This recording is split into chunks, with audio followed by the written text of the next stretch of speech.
lumulutang na naman daw yung mga impeachment kayon. Baka daw ho, sa ganito pangyayari sen, ay marami na Bakit namang yung mga... pag-uusapan natin, di ba? May nagsabi rin na basura lang ang katapat ng Minority Report. Ayun nga. Yun nga. Gusto Kayo niyo ba? naman kung ano-ano na lang gusto niyo pag-usapan natin dito. Gusto niyo ba? Yun na lang ang, yun ang ano, diretso na tayo doon. Yun O, di ang sige. basura pag yun ang ating pinag-usapan. Kasi yung basura ni Gutesa, hindi ho naman Minority Report yun. Hindi. Pera po yun. Pag-usapan din natin yun. Ayun, Mas sinabi mo ba, Gutesa, sinasabi mo, impeachment eh. O, yun na nga po. Oh. O, di sige, doon tayo sa ano, reaction po ito doon sa mga kasama ninyong senador. Kasi pinag-uusap-usapan ito halos isang linggo na po sa social media, sa mga programa sa radyo at telebisyon. Yun hong isinamitin ninyong minority report doon sa flood control anomaly. Ang totoo, Sen, bago nga po pala, ito'y tinalakay natin parang isang buwan na po sa palatuntunang ito, hindi ko ba? Bago matapos ang taon. Na kayo ay gumawa ng isang minority report at yun nga po ang nilalaman at may mga rekomendasyon pa kayo para matigil yung mga iskandalo dyan po sa DPWH, Sen. Di po Hindi ba? nila pinapansin pagka dito natin dinidiscuss.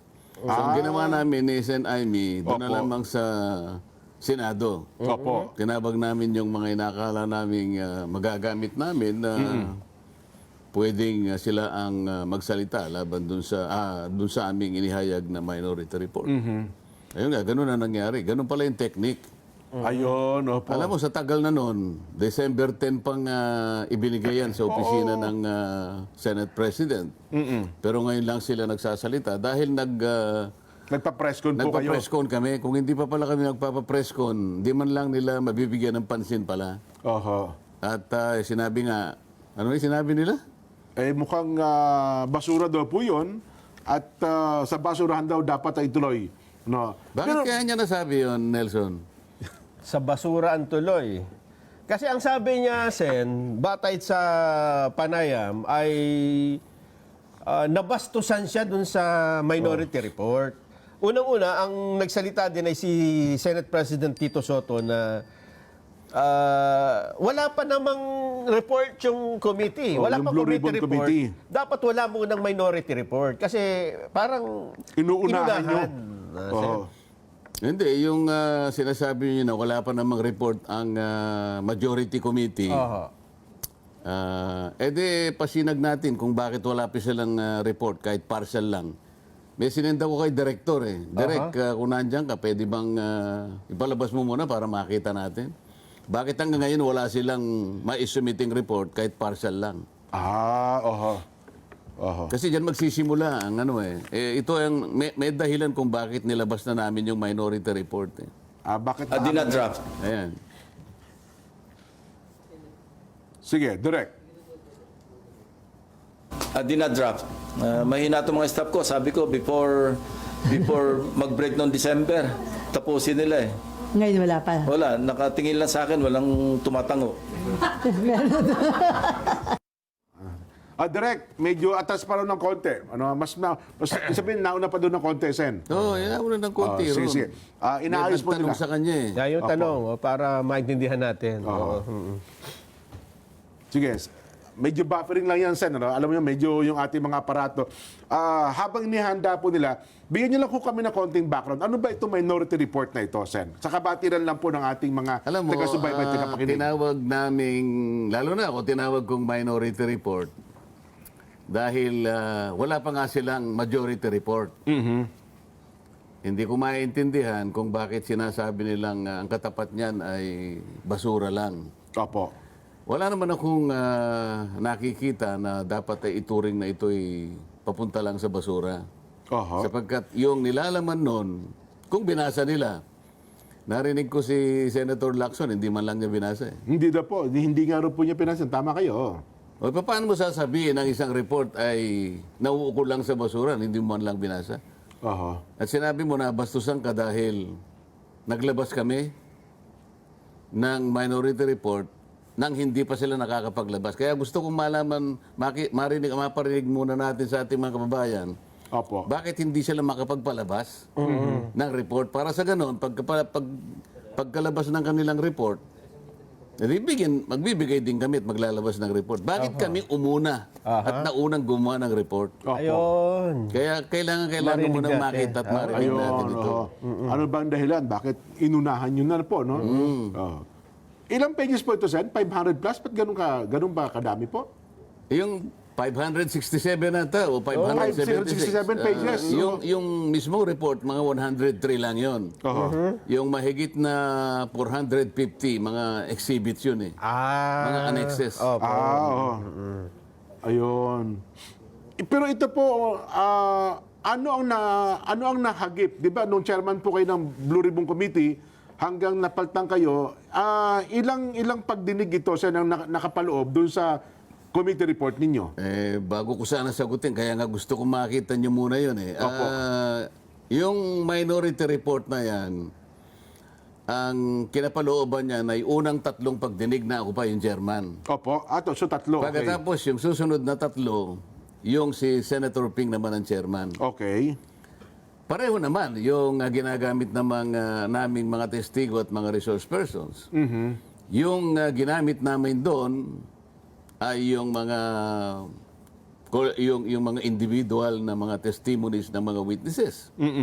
Ginamit ko rin naman yung kanyang privilege speech. 2. Oho. Kung basura yung report, di basura din yung privilege speech niya. Nakapaloob ba doon? Paano niya paano niya sasabing karapat dapat lang sa basura yon? Hindi mo man lang binasa kung ano yung sinasabi ron. Hindi ba? Samantalang sinamarize namin kung ano-anong pinagsasabi ng mga inimbita naming mga testigo. Ano yung mga sworn statements na isinabmit ng mga resource persons. Sa mga tid, sinamarize namin, pinag-aralang mabuti kung ano ang kanilang mga ikinontribute sa mga pagdinig na yon. At saka namin nagawa ang isang minority report. Ngayon, kaya sila parang nagsisentimiento, bakit kami inunahan ninyo? Opo. Kasi sa mga tuntunin naman namin, sabi niya, kinakailangan mauna muna yung majority report. Tama po. Oo. Ba't sila nagbigay kagad? Kaya nga gusto ko sana mapanood nyo. Ba't ba hindi natin Kaya po, okay na ba? Wala pa, saglit lang daw po. ako na lang magkukwento. Opo. Sige. Sige po, Sen. Habang hinahanda nila. Oo, Tinanong kasi siya habang siya ay nagpapa-interview. Meron na po ba kayong ilalabas na report ng Blue Ribbon Committee? Opo. Partial lang, sabi niya, partial. Kaya lang, mahihina itong aking mga tauhan eh. Sinabi ko sa kanila, before the December break, dapat meron na kaming maibigay na report kahit partial lang. Nakatingin lahat sa akin, tatangu-tangu lang. Oho. Kailan ba gagawin yung yung report na sinasabi na yan? Maihina pala yung kanyang mga sariling tauhan. Ang mga tao, Jen, Nelson, naghahantay. Nagagalit sa nangyari sa kabangbayan. Ano? Bagot na sila kung may mangyayari pa dito sa ginagawang investigasyon na yan. Oho. Pagod na sila nang kaya hintay. Opo. Noon pa man. Kaya naisip ko, totally, ayaw niyong pansinin. Binigyan ko na yung opisina ng Senate President. Alam mo, Jen, para makatulong lang kami. Baka naman sa paggawa namin ng minority report na yun, mamotivate naman sila na gumawa na rin tayo. Opo. Kasi kung titingnan mo, baka naman kapag binasa nila yun, makatulong sa kanila. Dahil yung pinanggalingan naman, hindi naman sarili naming opinion yun. Oho. Testimonies ng lahat ng mga inimbita namin. Mula sa mga pahayag Oho. at sa mga statements. So individual or even collective testimonies, pinagsama-sama namin, inaral, sinamarize, at doon ipinakita namin yung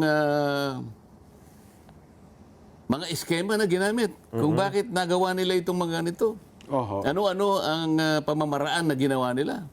Magmula sa mga allocable, sa mga leadership, yung pinagsamang bicameral committee report, yung mga unprogrammed appropriations, kung paano at kung paano ginagamit ng mga proponents at nakakakuha, yung mga allocations, Ipinresent namin doon per district kung bakit may mga distortions, yung mga allocables na tinatawag. Merong isang distrito, merong 5 billion, merong 11 billion, yung party list, wala. Anong gagawin mo dyan? Paano hindi mo sasabihin na talagang At pagkatapos meron din kaming mga suggestions, may mga recommendations. Tama, opo. May mga panukalang batas na nilinya namin doon na yun ang pagsisikapan namin na isulong para sa ganun, hindi na maulit ang mga pangyayari na yan. Oho. At meron ding mga personalities na involved doon na sinasabi namin maaari silang makasuhan sa iba't ibang mga either civil, criminal, administrative, at kung bakit. At Opo. ano-ano ang mga batas na maaari nilang nalabag. Opo. Lahat ng yan ay nakasulat doon. O, bakit sasabihin mo na Parang basura yan? pambabastos to. Sabi ito Sen, no? Sabi ni Senador Lacson, how will I respect a document that symbolizes disrespect towards the Blue Ribbon Committee and the entire Senate? Respect begets respect. How will I, as chairman of the Blue Ribbon Committee, treat with respect a document that symbolizes disrespect toward the Blue Ribbon Committee and the entire Senate, both of which they are members? So, there is no place for the minority report but the trash bin. Yun po ang mga binanggit niya. So mukhang... Yes, sir. Anong masasabi mo ron? Oho. Kaya binanggit kanya, parang hindi niya ata Nabasa pa. binasa man lamang. Oo nga. Ano ang disrespect doon? Oho. Yung bang kami makapag-ambag sa kanila? Doon sa nakita namin, sa aming palagay ay, eto na, Opo. ang mga lumabas doon sa mga ginawa naming mga pagdinig. Kasama yung ginawa niyang 3 pagdinig. Oho. Ibig ba sabihin, pati yung 3 mga pagdinig na sa kanyang pamumuno ay nangyari, Opo. pati yun ay kasama sa basura? Paano ano yung disrespect doon? Yun ang hindi ko masyadong makuha sa kanya. Paano magkakaroon ng pambabastos doon? Ito na pala, Sen. Okay na rin po yung video. Sige. I-play natin para ho sa kabatiran ng ating mga kababayan. Sige po. Pero sa may partial report na ba? Dinadraft. Mahina itong mga staff ko. Sabi ko, before mag-break noong December, tapusin nila eh. Ngayon wala pa. Wala, nakatingin lang sa akin, walang tumatango. Oh. Ayun pala. Sa liwanag ng pangyayari na yun na sinabi niya, tinatanong siya kung meron na silang partial report. Oo. Dinadrap na raw. Oho. Dinadrap na raw. At ang pangako nila, sa pamagitan ng kanyang mga staff, bago mag-break ang December, sabi niya, makakapagpalabas sila. Opo.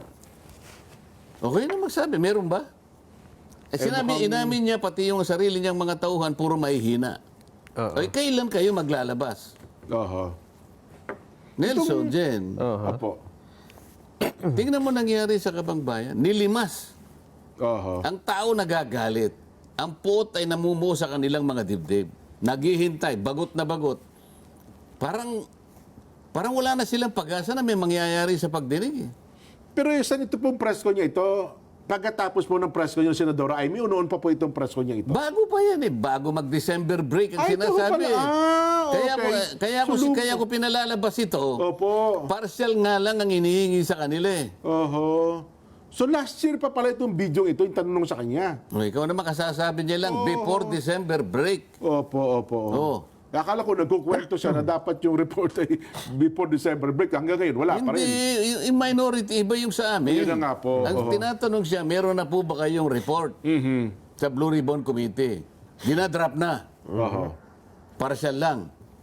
Pero wala nga. O, ang tanong ngayon, kung dinadrop at hindi nyo pati partial, hindi nyo may labas-labas, kailan ba yan? Naghihintay yung mga tao?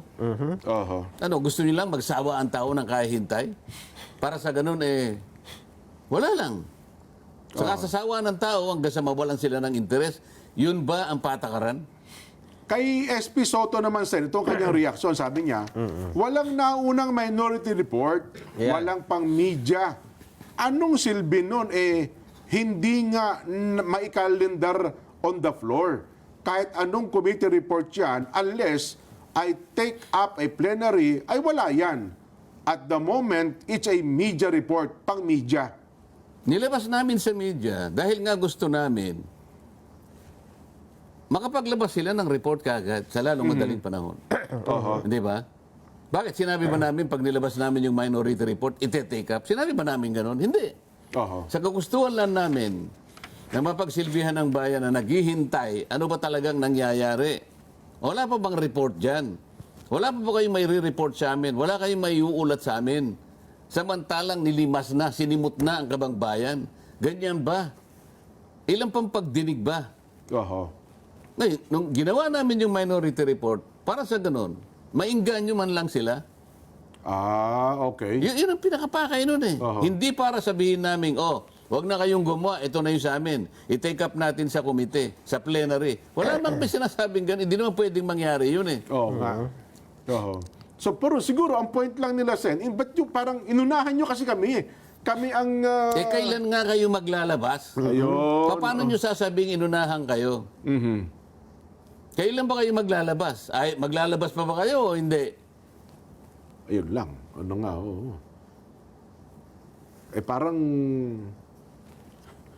Parang wala nga. No? Kasi hanggang ngayon, wala pa rin silang committee report, kahit partial eh. Si dating Senador Franklin Drilon ay may komento rin dyan eh. Nag-comment din ba siya? Oo.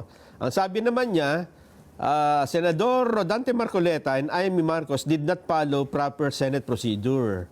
The report should have been submitted to the Senate Blue Ribbon Committee, which is tasked with investigating the anomalies. The procedure followed is not in accordance with the Senate procedure, and it is indeed discourteous to the Blue Ribbon Committee. Isa pa rin naman yan. Alam mo kung siguro, ay wala sa Senado, hindi ako magkukomment eh. Yun ang respeto. Pero kung, ewan ko, baka gusto na naman kumandidato, kaya nagpipilit na namang magkomento kahit. Sinasabi ko ba na itong minority report ay nakasalig sa mga rules eh.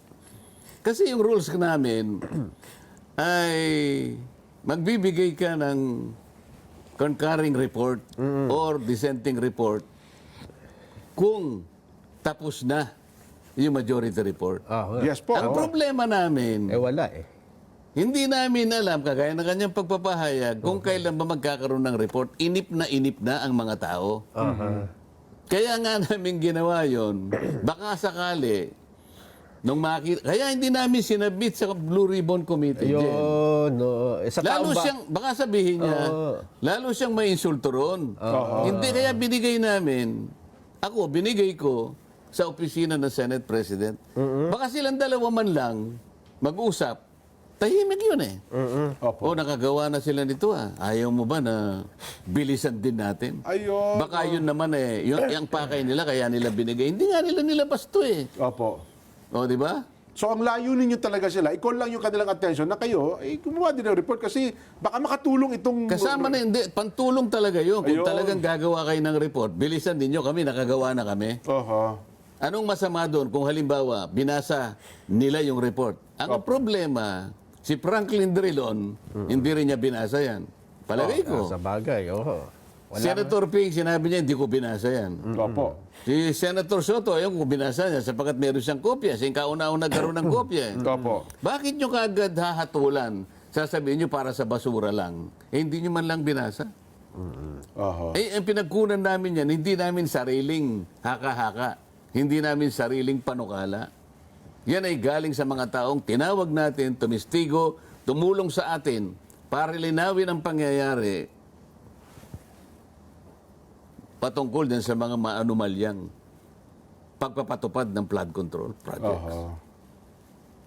Ayun. So kung nagkaroon pa ng partial report man lamang sana ang Blue Ribbon Committee sa pangunguna po ng Senator Ping, wala sanang issue dito, Sen, no? Kasi baka makatulong pa po yung inputs din. Tsaka natin masasabi ngayon, pwede naming ihambing yung ginawa namin kung yung partial report ay medyo kahit papano, malapit-lapit doon sa ginawa naming pag-uulat. Oho. Oh. Alam mo, kaya sila siguro nagkakaganyan. Nung nag-press release kami, nasabi namin ni Senator Amy na parang bitin kami sa nakaraang pagdinig. Opo. Nung tanungin kami ay, sabi ko bilang isa, bakit ang naging concentration, sabi ko, ay yung discrepancy sa mga coordinates? Oho.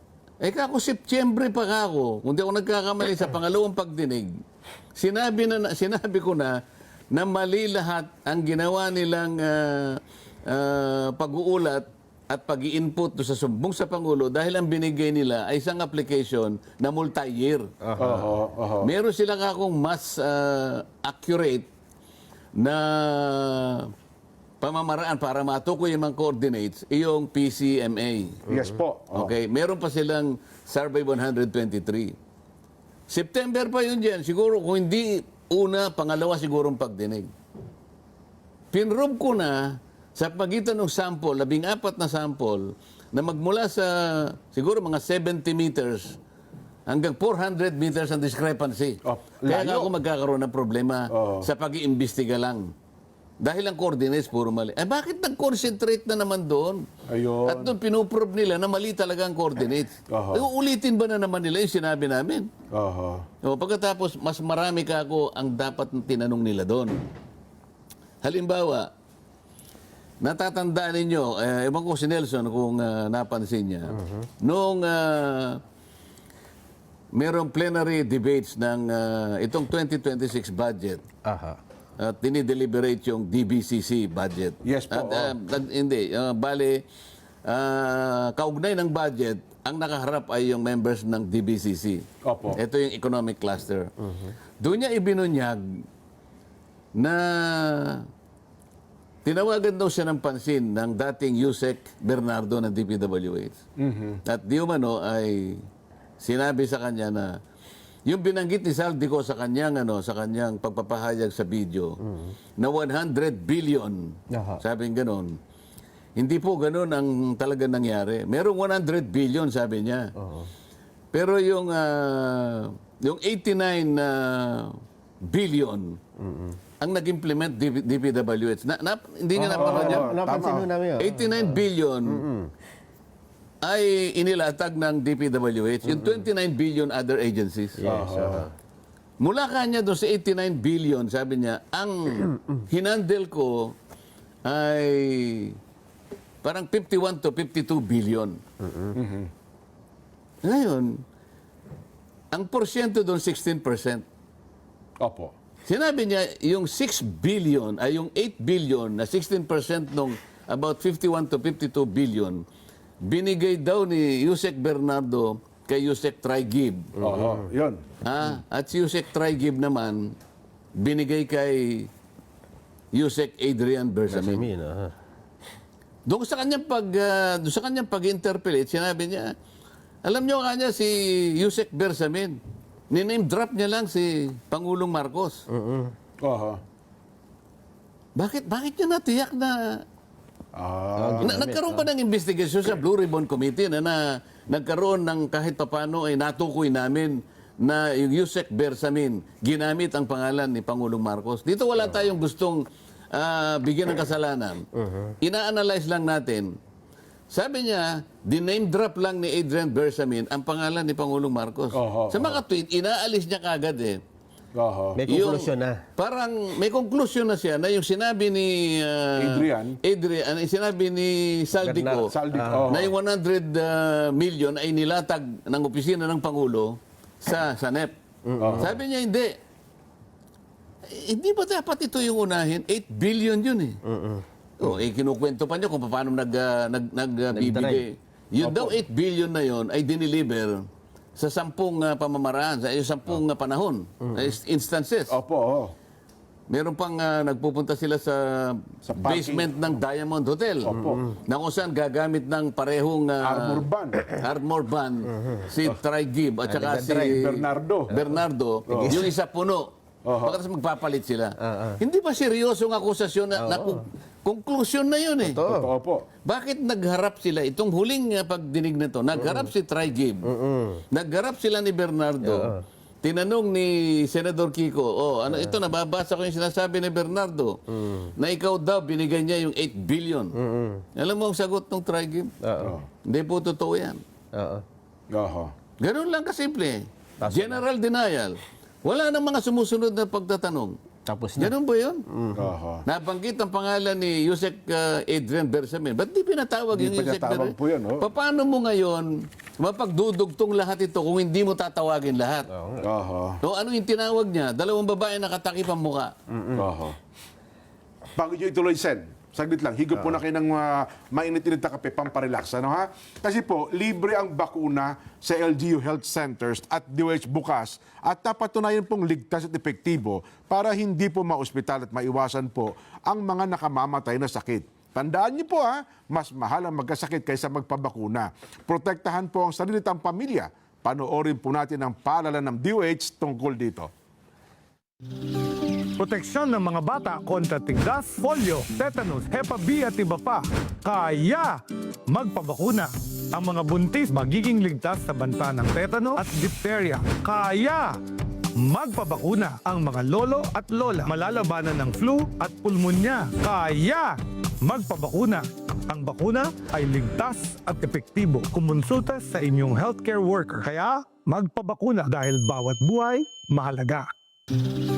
Proteksyon ng mga bata kontra tigdas, polio, tetanus, Hep B at iba pa. Kaya magpabakuna. Ang mga buntis magiging ligtas sa banta ng tetano at diphtheria. Kaya magpabakuna. Ang mga lolo at lola malalabanan ng flu at pulmonya. Kaya magpabakuna.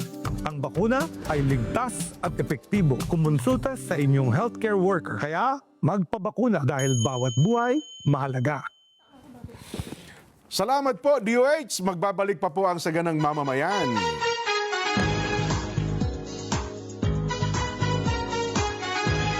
Alam niyo po bang pumunta si Nico sa Shuhe? Para saan naman? Para tulungan ang negosyo mo. Oo. Mukhang na-touch naman si Uncle Shu. Tayong mga eksperto, kailangan talagang sumabay sa uso. Meet yourself. Panoorin mamayang 7:30 p.m. Dito lang sa Net 25. Let's get together. Sa Net 25. Sa Net 25.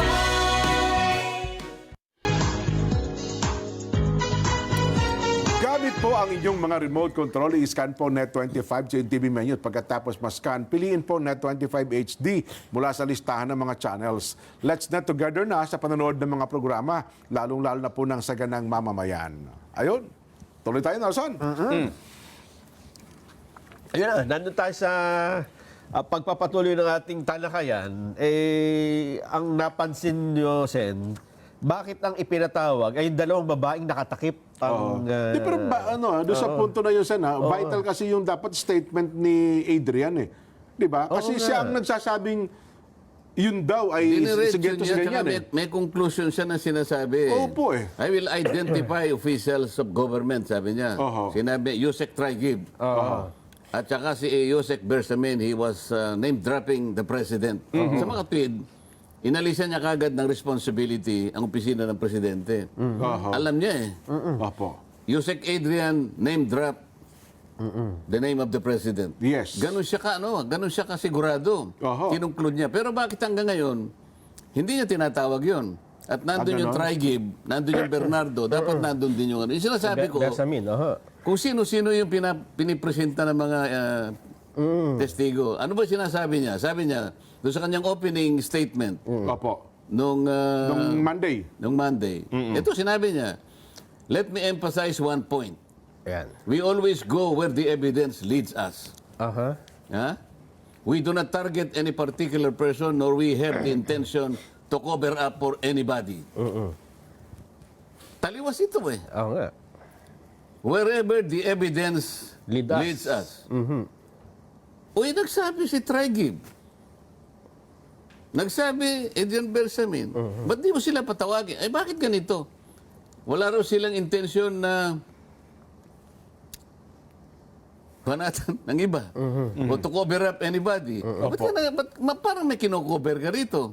Di ba? Nagharap silang dalawa eh. Ayun nga. ho. O pagkatapos, ang pinresent niya, dalawang babae nakatakip ang mukha. Nagtatanong ako, sino yung sumasagot? Opo. Sino yung sumasagot? Yung chairman po ng komite, Senator Ping. Hindi ba ikaw, alam ba, ikaw tinatanong ko, si Nelson nasagot na sagot. Ano sa tingin mo ang mararamdaman ko? Well, yun na nga po. Ano yun na nga po? Ano mararamdaman ko? Siyempre, tinatanong kita, ito yung sagot na sagot. Ikaw, ayaw kanyang pasagutin, ito yung sagot na sagot. nakakabastos yun, Sen. Pagkatapos sasabihin, tayo ang may disrespect. Parang baliktad ang nangyayari. Kasimple-simple lang ng tanong ko eh. Sabi ko to sa babae, sino po ba yung may-ari talaga ng bahay na pinag-uusapan natin sa 30 Tamarin Street? Bigla siya nagsalita. Pero hindi ko siya... Oo nga, pabagalang Hindi ko siya sinasansala. Okay. Tanong na naman ako. Opo. Sagot na naman siya. Tanong pa rin ako. Ang haba nga po ng explanation. Sagot na naman siya. Sabi nga ng isang observer alam mo na pala yung mga sagot niya. Ba't pinresenta mo pa dyan? Para ano yan? Ang gamit lang pala nung dalawa na para ituro si Diskaya na si Diskaya raw ang nagsabi na umalis na kayo dyan dahil gagamitin na ng bagong may-ari. Dahil ang bagong may-ari na nasagap yata ng Blue Ribbon Committee Chairman, meron natang chismis ng bagong may-ari, Martin Romualdez. Kaya pala pinaturo si Diskaya para ang maisip na naman tao, wala yung chismis na si Romualdez ang may-ari kung hindi tinuturo si Diskaya. Ayun. Akala ko ba wala tayong kino-cover up dito? Hindi ba? O tapos, sabi ko, Mr. Chair, baka naman Pwede makita rin yung... sabi ko, parang maganda naman yung mga natin, itong mga testigo. Para man makita natin yung kanilang kagandahan. Pangiti-ngiti pa siya. Hindi kasi na-commit ko sa kanila na kung tetestigo sila, sila naman ay na gano'n din, nakiusap, natakpan ang kanilang mga mukha. Alias na nga lang daw ginamit nila, parang di Kaya makilala. na alias ang ginamit para kasi pinagbigyan. Nakalimutan niya, itong isa nasa kaliwa ko, pinatanggal yung kanyang maskara. Si, RD, Pakanan. Nagre-request din na... Nagre-request din ito na takpan ng mukha. Hindi ko naman malaman kung talagang binalot niya talaga yung sarili niya. Ha? So, pinabakbak lahat ang Ngayon, Pinagtulungan nga po kasi disrespect daw sa Senado yun eh. Kaya nga, ngayon, paano ngayong wala kaming kino-cover up? Pero yung dalawang babae naka-cover up ang mukha. Itong isa, tinanggal yung disrespect, sabi nila. Yung dalawang babae, hindi disrespect, nakiusap. Wag na po. Ano ba naman ang masama? Ang pag-uusapan lang naman pala kung sino yung nagsabi sa kanila na umalis na kayo. Ayun nga. Yung ba ay nakakatakot? Nakakulong yung kanilang itinuro eh. Si Carly. Yung asawa nakakulong sa Cebu, itong lalaki nakakulong yata sa Senado hanggang ngayon. Nakakatakot ba yun? Ba't ayaw mo ipakita yung mukha mo? Na ang gusto naman sabihin, pinaalis po kami ni Ginoong Colonel Diskaya. Ba't kinakailangan takpan mo yung mukha mo? With added dramatization. Nung si Gutesa ba, pinresenta ko? Pinagtakip ko ba ng mukha? Ay, hindi ho. Walang ganon. Ha? At saka halimbawa, kung tinanong si Gutesa, kayo sumagot, ano kayang reaksyon niya? Baka, Yung nga lang pinapalta niyo, pinakita niyo yung di ba? Yung scripted daw eh. Scripted, yun agad ang yung kagad eh. basa inyo. Meron bang sworn statement si Gutesa nung siya, mag-testify? Meron po, di ba? O yung dalawang babae, sabi niya, meron sworn statement, pero hindi niya kami binigyan. Kasi kung binigyan niya kami, makapagtatanong kami sa kanila. Yung dalawang babae na yun. Tingnan mo yung diferensya ngayon. Oo nga. Pagkatapos, sabi nila, ano ba? Let me emphasize one point, we always go where the evidence leads us. Yes, sabi po yun. Lahat ng mga testigo, tinuturo si Martin Romualdez. Si Gutesa, tinuro siya. Sila Diskaya sa magitan ng mga ilang congressmen na kanilang in-identify, tinuturo din Opo. si Saltico at si Martin Romualdez. Di ba? Maski sila, ang dami. Bakit hindi niya puwersahin si Romualdez na tumestigo sa Blue Ribbon? Ang gusto ko mangyari sa susunod na paghihiring, paratingin niya si Romualdez. Meron daw po kayong courtesy yung dalawang kapulungan. So, hindi pwedeng Parliamentary. pilitin. Parliamentary courtesy. Ano yung sa Tagalog yung parliamentary courtesy? Paggagalangan sa dalawang kapulungan. Okay, palagay mo. Nilimas ang kabambayan ng bansang ito, Jen. Nelson. Ano, gagamitin mo yung paggagalangan sa dalawang kapulungan? Gagamitin mo yon? Ikaw na nga tinuro eh. Ang pinag-uusapan natin, mahigit na 1 trilyong piso ang ninakaw, ang nilimas sa kaban ng bayan. Pagkatapos sasabihin mo, meron tayong interparliamentary courtesy. Siya lamang kanya ang makapagpapasya kung darating siya o hindi. Kung ako ang chairman, hindi ganon ang aking pasya. Kung kinakailangan isasabi na kita. Anong parliamentary courtesy yung pinag-uusapan? Kaban ng bayan ang pinag-uusapan. Makakalabag ba ako? Mas mahalaga ba yung interparliamentary courtesy sa sinasabi ng saligang batas? Basahin ninyo ang saligang batas. Opo. Yung statement of principles nakalagay dyan.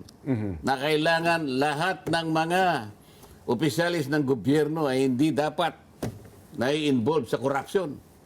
Yun ang mas mataas na uri na parametrong dapat natin gamitin. Hindi interparliamentary courtesy. Hindi absolute yun eh. Doon sa saligang batas din sinasabi, yung House of Representatives at saka yung Senado pwedeng magpatawag. Opo. Sa ngayon nga, lahat pinatatawag namin eh. Kahit na public official ka, kailangan dumating ka. Ang kaibahan nga lang, merong limited immunity yung mga members ng Congress. Tama. Okay? Ano yung limited immunity? Immunity from arrest. Pero wala kang immunity sa sabina, wala kang immunity sa patawag at sa investigation o anumang public scrutiny. Walang nakalagay sa saligang batas na ganun. So, diyan sila gumagamit ng pamamaraan para sa ganun, i-cover up. Hindi totoo itong sinabi niya ito. Let me emphasize one point. Hindi totoo yung sinasabi niya. Dapat nakikinig siya ngayon. We always go where the evidence leads us. Hindi totoo. Ako na nagsasabi sa inyo. Ang dapat niyang halongkatin itong pinagsasabi niya. Ito, meron pa sa sinabi. Si Yusek Bernardo, nag-handle daw ng 5 billion para kay Secretary Bonoan. 5 billion per year. Magmula noong 2023, 2024, 2025. 5 billion. At 15% ang kinukuha. 15%.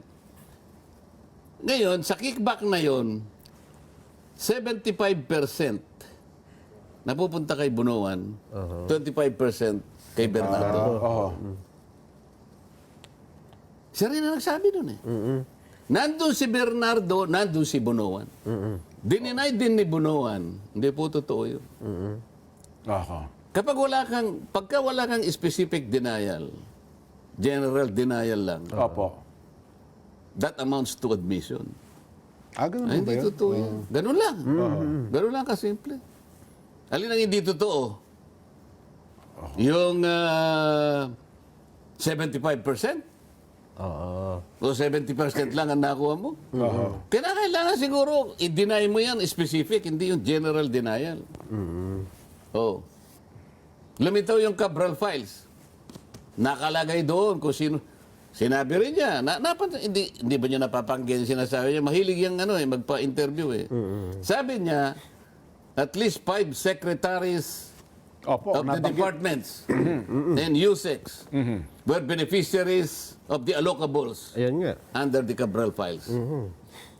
Ba't hindi niya ilabas? Sino ba yung mga Cabinet Secretary yun. secretary? Oo nga, oo. Doon sa binabanggit ko nga sa iyo na 100 billion na sinasabi ni Saldico Oo. na ang nag-name drop ay si Adrian Adrian Bersamin. Bersamin Opo, oo. na binibigay kay Trigib. Opo. Sabi raw ni Bernardo, Trigib kunin mo na, dami na nito itong yung pinakamalaking single delivery is 2 billion pesos. Nandun nga doon sa armored van. Ipon. Sabi raw ni Trigib, sandali lang kasi March 11, hinuhuli kayong kasi si Digong. Digong. Opo. Kaya magulo ngayon. Oho. Oh. Pero kanya itong circumstance ito, may kinalaman pa kanya doon sa pagpapalit ng ES kaya sa Makati, may connection pa daw si yung bagong hirang na executive secretary na si Secretary Ralph Recto. Bakit hindi ipaliwanag itong mga bagay nito? Puro seryosong aligasyon ito Kung totoo na he always goes Where the evidence leads him. Ay bakit? Dalawang babae ang nilagay niya ron nakatakip ang mukha. Oho. Parang alayo. Kasi laging ganun sa lagi may Nawawalan pa-suspense. ng pasensya ang tao pagka ganito Malayo nga, ano. Nabanggit yung 30 tamarin. Tinatanong ko Sabi ko dun sa babae, alam mo ka ako, si Saldico, narinig ko nung siya'y nagpapahayag niyan. Kahit na paunti-unti nga niyang nilalabas yan. Opo, sa pamamagitan ng video. Nabanggit niya yung 30 Tamarin Street na yan Diyan siya nag-deliver ng 1 billion. Na ano mo yun? Narinig mo ka? Napakinggan mo ba? Napanood mo? Hindi po kanya, pero... Hindi daw nila maalala. Hindi, pero naalala ko po, merong nakapagsabi na ginamit nga po yung... Pagkatapos noon, ay siya na yung sumasagot. At yung isang babae na yung gustong sumagot, ayaw nang pasagutin yung isa. Ay, wala po kaming narinig na ganyan. Wala po kami napanood na ganyan. Hindi ba importante yung 30 Tamarin? Doon pala yung 1 billion. Totoo. Na doon diniliver. Kasi nagtaka nga ako, parang hindi nila kinala yung saldi ko Kasi halos lahat nakapanood ng video Nung tinatanong nyo na. Yun nga yung napansin namin ni Jen. Parang hindi po. Sen. Samantalang si Diskaya na ituro niya. At yun ang naging interesado sila. Samantalang sabi namin ni Jen, hindi, kung ikaw ang nakatira dun sa address, nabanggit ni Saldi ko yung address mo, magugulantang ka, di ba? Usap-usapan niya. Usap-usapan, tsaka tatanungin ka ng mga kakilala mo. Yun nga lang ayaw kanya. Hindi nagbigay ng sworn statement. Hindi ako papayag na siya'y umupo doon at nakatakip ang mukha. Yung ba nasa rules namin na kailangan magtakip ka ng mukha? Pinag-uusapan ng rules. Wala sa rules daw yung pagbigay ng minority report. Yung pagtatakip ba ng mukha nasa rules? Yun ang di namin alam. Sen. Walang ganun. Subukan mong gawin sa husgado yung kapag hindi ka na contempt. Hoy, tanggalin mo yan. Pasumpa-sumpa ka pang ganyan Paano ka susumpa? Hindi ka nga kilala ng... Oo nga. Kasi may karapatan ako, ina-accuse ako Yun lamang pagiging sagrado ng panunumpa. Hinihiya mo Ginagawa mo, binabastos mo Akalain mo sumusumpa ka, nakatakip ang mukha mo. Kaya nung sina-challenge siya ni Diskaya, di ba, sana makita ko rin po yung mukha. Tama lang yun Bakit ka mo? Ang pangaraniwang nagtuturo, malinis ang ano mo, ituturo mo talaga Sabi ni Diskaya, ikaw kanya nagtuturo, pwede ko malaman din kung ano itsura mo, pwede tanggalin mo. Ayaw. Ano ba ito? Sabi pa niya, we laid out how this deeply rooted scheme operates with systemic precision. Ba? Ano systemic precision, Sus Mariosep? It involves a network of actors. Nalaman daw nila. Namely, the contractors group who collude among themselves to rig public biddings and monopolize flood control projects. Key DPWH coordinators who manage project allocations and orchestrate the collection and delivery of kickbacks. So meron siyang contractors group, meron siyang DPWH coordinator, and sabi niya, intermediaries, agents, or bagman. Pangatlo, di ba? Who received this illicit funds allegedly in behalf of their principals. Bakit yung principals wala kang tinatawag? Ba't ang tinatawag mo yung contractors at ilang complicit doon sa DPWH at sa kanilang mga bagman na sila yung tumatanggap in behalf of their principals? Bakit ngayon walang principal Aha. Ni isa. Bakit ayaw mong ilitaw si Martin Romualdez? Para matanong naman namin. Bakit hindi niya hingin yung affidavit ni Martin Romualdez na sinabmit sa ICI? Para yun ang gawin naming basihan para tanungin siya. Aha. Talaga bang siya ay naniniwala sa kanyang sinabi na talagang with systematic Systematic. precision. Precision. We will follow the evidence wherever it leads us. Leads us. Totoo ba lahat to? Oo. Na medyo pinasaringan niya yung mga nagrarally. Yung mga maiingay, yung talaga, yung mga tao kasi bagot na. Sabi ko nga sa'yo, pagod na. Nagsawa na ng kahihintay. Aha. Baka wala nang mahintay ito eh. Oo, sabi niya. O, di ba yung mga nagrarally? Opo. Kasama na kami dalawa, di ba? Oo. O, ano sabi niya? Your noise will not silence the truth. Ba, yung inyong, ba, ganito. Neither does it provide any help in our investigation. Oh, your noise cannot convict and won't even indict the malefactors in this flood control mess. Only evidence does. Yun, ebidensya talaga makagagawa daw. So may pasaring na naman sa inyong maiingay. Kayong nagrarally. Kayong nayayamot na, kayong naghihintay kung ano mangyayari. So, ano pa sabi niya? With all that being said, as the chairman of the committee, I say to you, ano sabi niya? Ayan na. Ano sabi? Oo. Ano po ba binanggit niya? Hindi kayo nakinig. Hindi namin pinakinggan yan eh. Kasi nagpo-programa kami, Sen, nung nangyari yan. Shut the F up. Sabi niya. Yung bago kaya siya naman. yung bago siya magsimula Hindi nung pwedeng- Monday. Hindi pa niya masabi. Hindi naman... Ang sinasabi ko sa inyong dalawa, nilibas ang kabangbayan. Nakakaawa ang mga tao. Ayun nga. Puot na puot. Oo. Galit na galit. Makikita mo eh. Naghihintay kung anong kahihinatnan ng pagdinig na ito. O sabi niya, partial report. Before December break. Oo. Asaan? O ano talaga bang ano ito? Pinlaplano yung delay na ito? Para mapatig yung mga tao? Para sa ganoon, mabagot na lang. At magsawa na lang hanggang sa hindi sila interesado rito. Ganon ba yung plano? Parang mukhang ganun nga po ang nakikita natin. Baka sasabihin niya, ito'y para sa basura lang. Alam mo ang gusto kong gawin niya?